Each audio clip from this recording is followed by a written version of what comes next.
Wow. Well, we are live today, and it is Imposter Syndrome Awareness Day, and I am very privileged to be joined by Lisa Ventura and Adele Randall, who are both the other co-founders of this day. And it's a real pleasure to see you both, and thank you so much for making the time to be here. I know you're busy, and it's going to be a great day today, I think.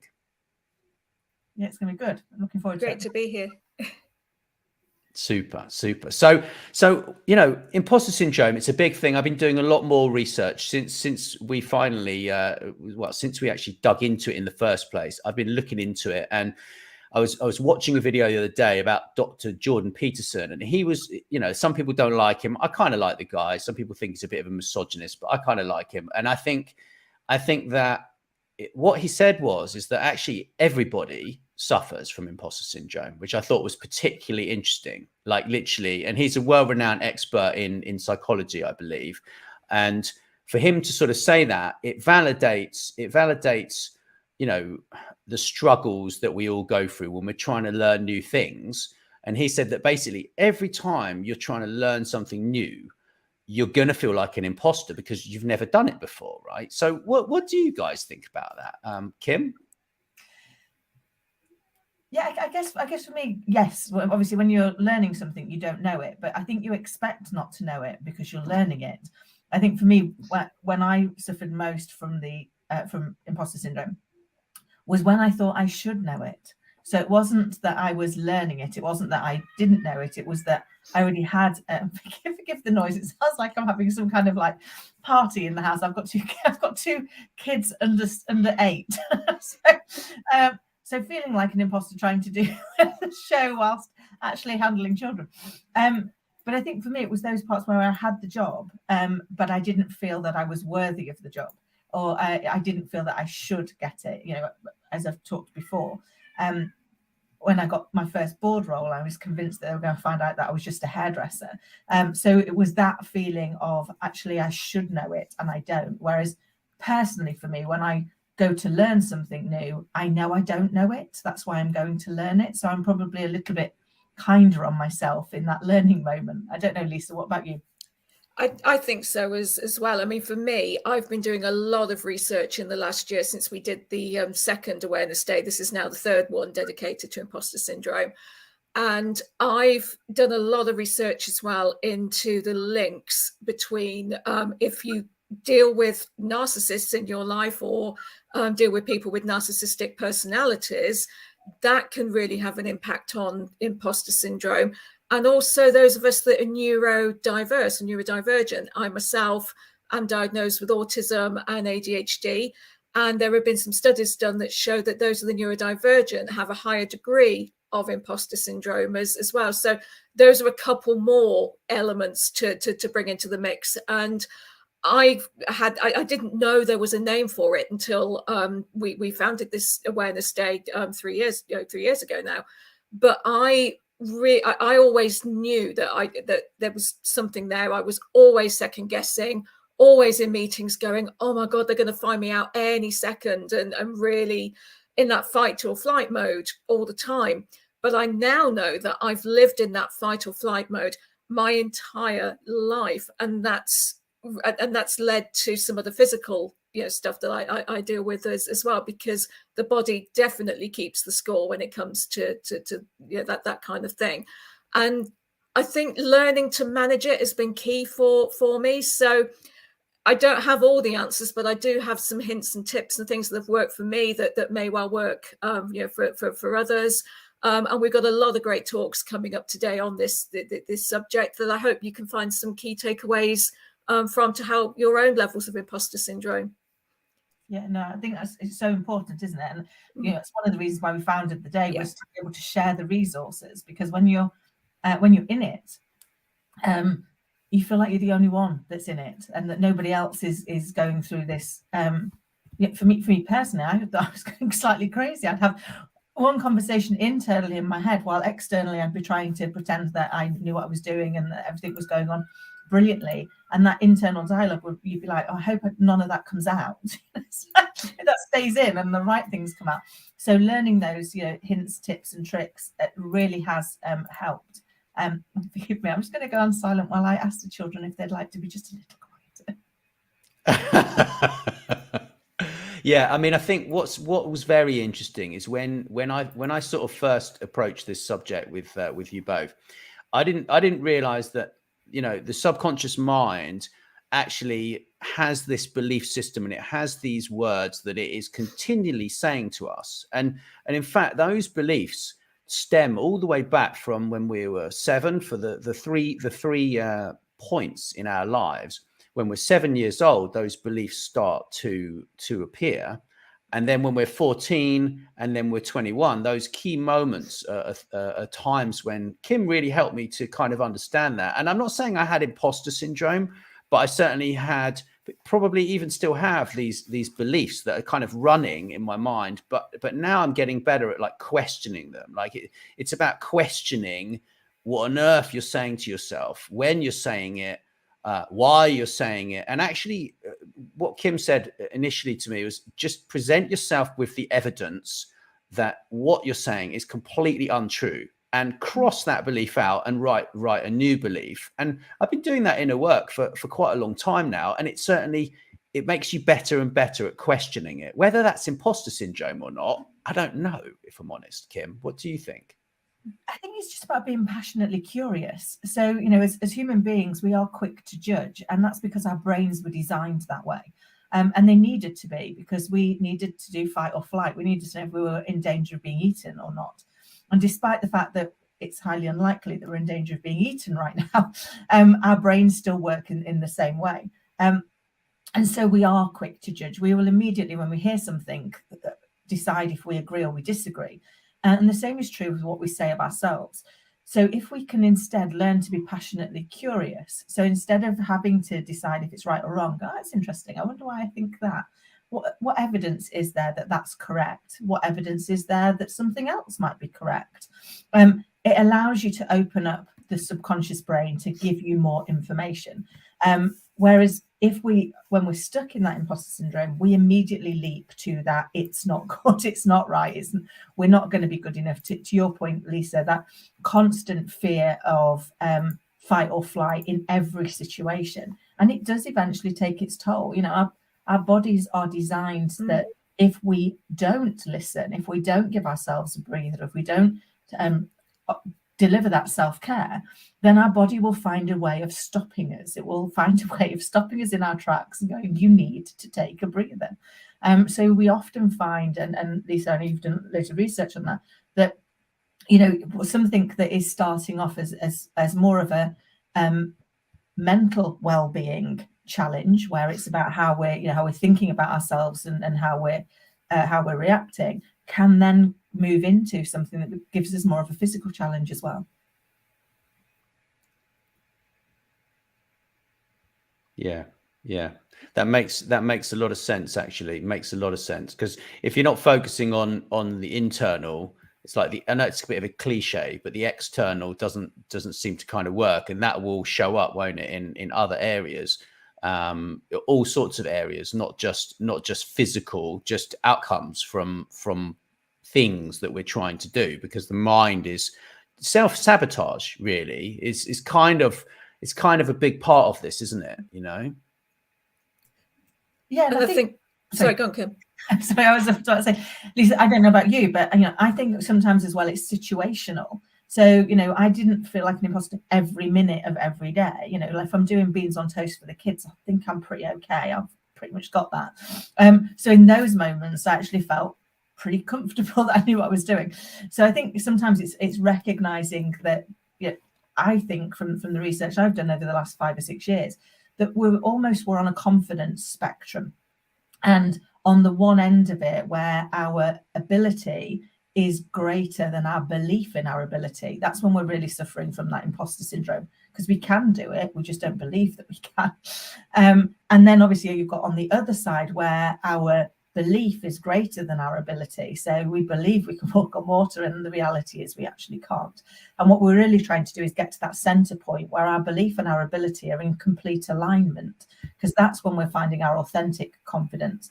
And we'll find, you know, throughout a day that we will swing around that confidence spectrum. But certainly since doing the research, that's really helped me to go, oh, I don't need to be in a box.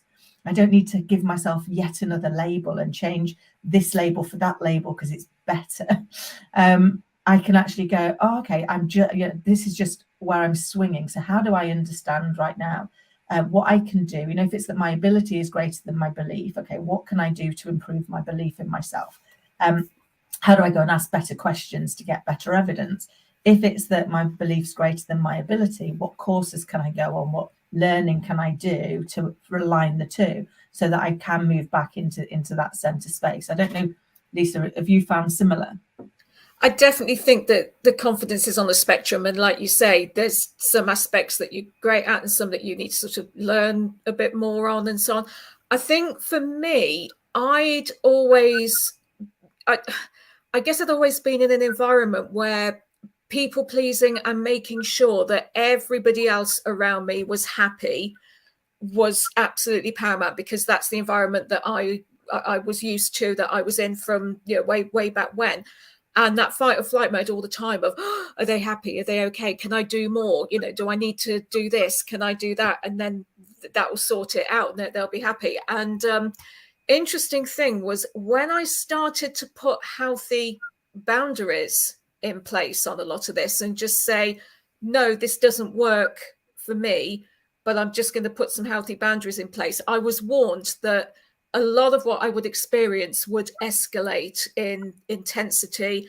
And my goodness, it did, in ways that I just didn't even, you know, predict from some quite close loved ones as well. Just from saying, no, this doesn't serve me. And I'm just putting some healthy boundaries in place that's going to help me. And I just never expected the backlash that I got, you know, from that. And it took me a long time to overcome that and get to the point that I'm at now.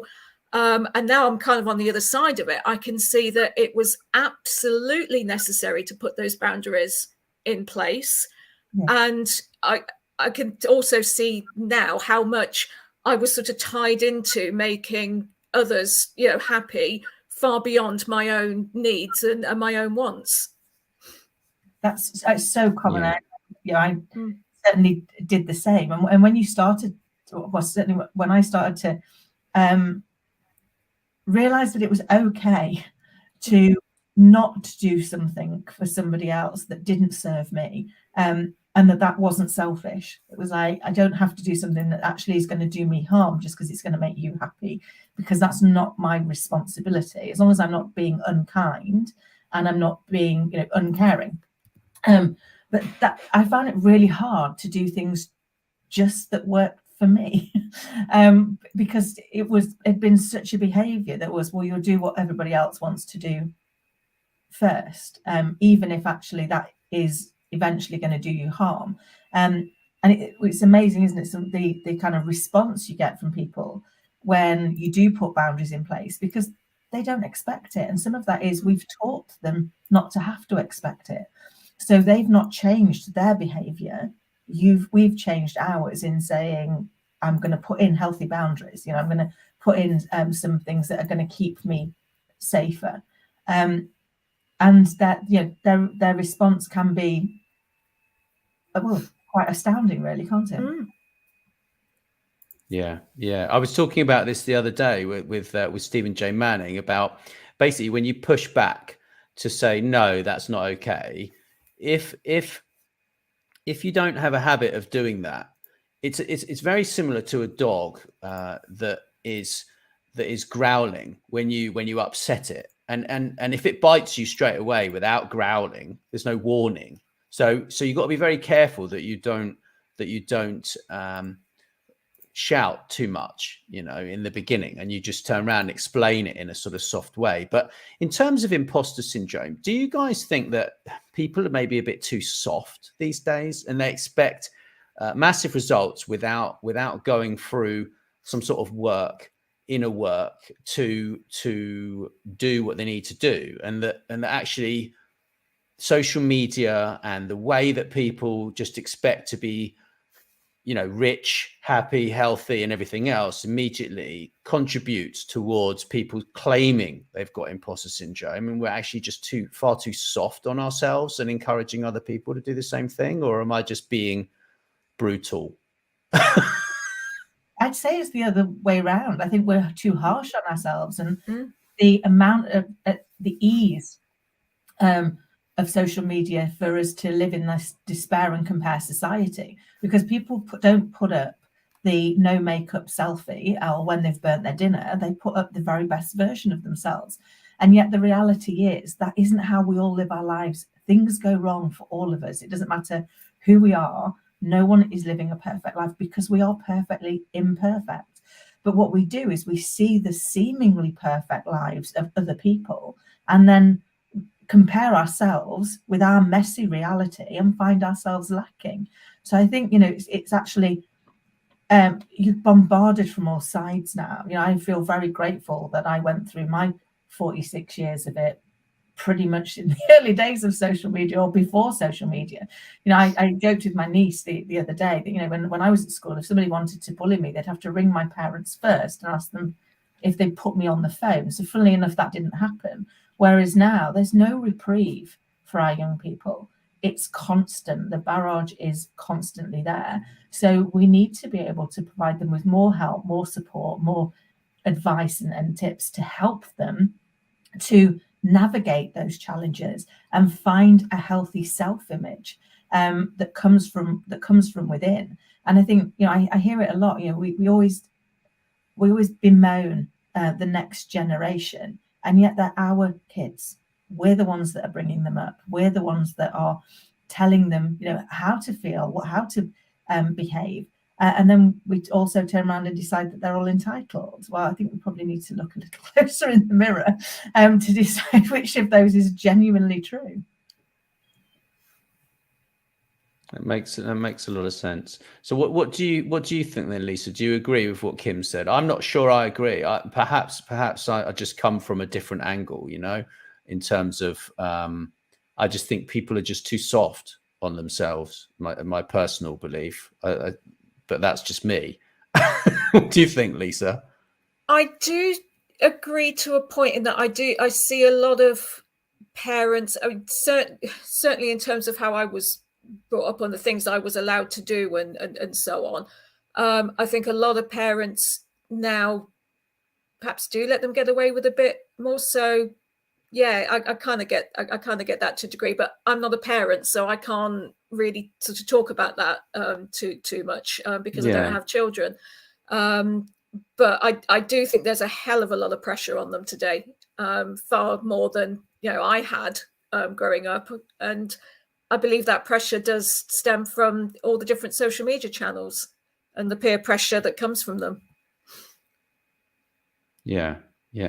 So Kim, what would you say to someone that's sort of sitting here and you know, listening to this and stuck in their imposter syndrome, thinking that they can't do something? What would you say to them? First, I'd say be kind to yourself, and it's easy to say and hard to do, particularly when you're in those moments. And I know that, you know, I spent many years saying things to myself I would never say to another living person, even somebody I didn't like. I wouldn't have said some of the things I said to myself.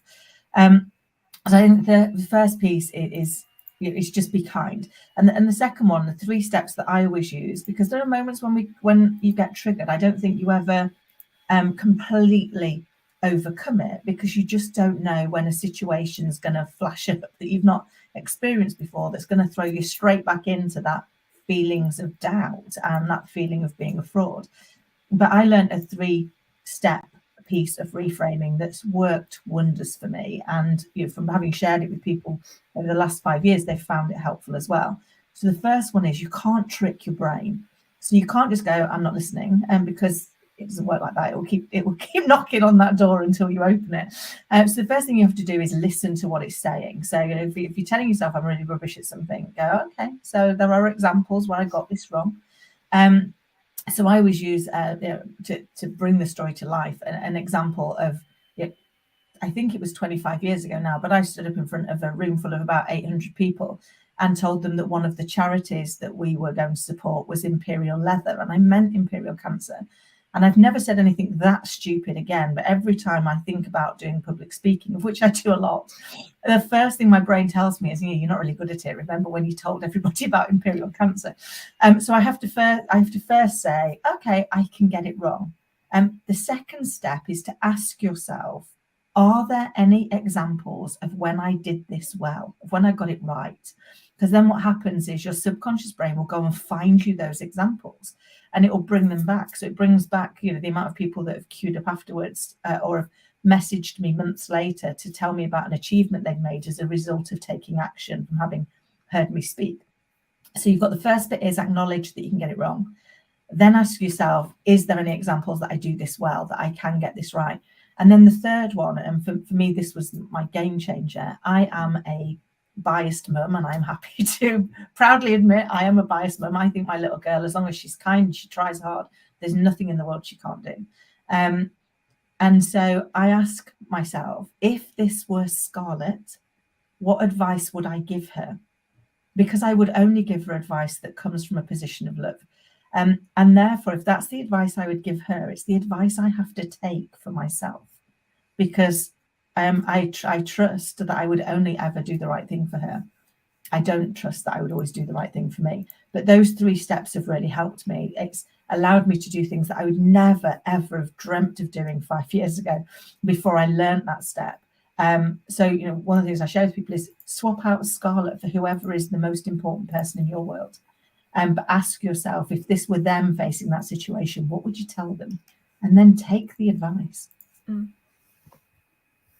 Fantastic. So what about you, Lisa? What tips have you got? Because we've got to go off in a couple of minutes because you've got a webinar to attend. We do, yes. I absolutely agree with a lot of what Kim said, and our own internal dialogue can be our own worst enemy. So definitely turning that around is key for me, and always to having responses to a lot of those thoughts, and just being able to deploy them at any point has been good for me.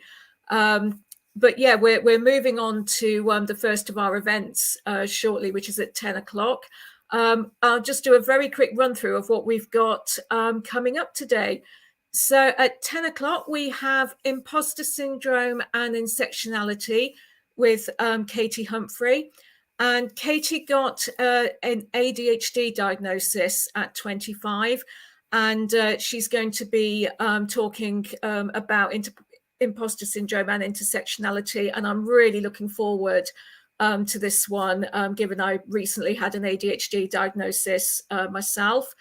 At 11 o'clock, we have a webinar from Denise Chester, which is entitled Reframe Your Imposter.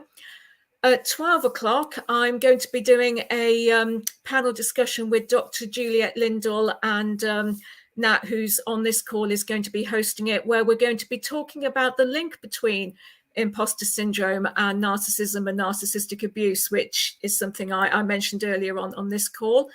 At 2 o'clock, we have a webinar from Kim Menninger called Conquer Imposter Syndrome to Advance Your Career. At 3 o'clock, we have our own Kim Adele, who's on this event, the co-founder of Imposter Syndrome Awareness Day, talking about defeating doubt and fear and breaking free from imposter syndrome. At 4 o'clock, we have a Q&A session with Zoe Rose and Chris Gunderman, who are the founders of the Imposter Syndrome Network podcast. And I'm going to be chatting to them both at 4 o'clock, where they'll be talking about the podcast and the reasons that they decided to set it up. And then we have at 5 o'clock, Nat, who's on this event and the co-founder of Imposter Syndrome Awareness Day, is going to be talking to Dr. Melissa Sassy and Zara Sassy about managing imposter syndrome and the family's journey to overcoming and thriving. And then finally today, there'll be a Q&A session with myself and Deanna Morikara from Sensegura, where we're going to be talking about the impact of not treating people equally and whether this has impacted the sense of self.